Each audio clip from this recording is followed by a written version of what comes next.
Eunice, we do it differently in terms of annualizing things. What does this indicate for an annualized rate? So we can compare apples and apples of what we usually think of with China, which is, I mean, if you don't do 6 or 7%, people raise an eyebrow. What is this annualized to?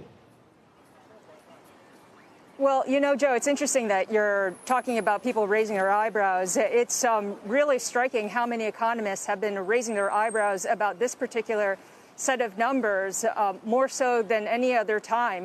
The second quarter figure contracted on quarter, but it managed to eke out an expansion of 0.4% from last year. But a lot of people have been wondering as to exactly how they are able to do that. The main problem has been, of course, the lockdowns, the COVID lockdowns, especially in places like Shanghai. But the problems are so much more than that. One of the biggest worries is the property sector. If you remember, just about a year ago, the big headline was about the property giant Evergrande and all of its debt problems. Well, those debt problems have not gone away, and in fact have been reflected in this set of numbers. For June, property investment clocked a rare decline, straining growth and the financial sector. Also, local media have been reporting what's being described as a mortgage strike movement, and that is that people across the country have started to refuse to pay their mortgages at so far about 100 developments. Obviously, this is a big concern for the authorities here. Regulators have said that they're going to be working with the local officials to try to make sure that those homes are delivered on time. And also banks were pushed to make statements in the past couple of days saying that all of the financial risk is what they describe as controllable. Now, this is also showing up in the bad unemployment figures. The figures for China, the government says, overall improved in June. Youth unemployment, though, is heading towards 20%. These are the official numbers. So banks are cutting their growth forecasts for the year. Goldman says it's downgrading its outlook for 2022, 4% to 3.3%. SocGen, as well as ANZ, also not as optimistic as before. Guys?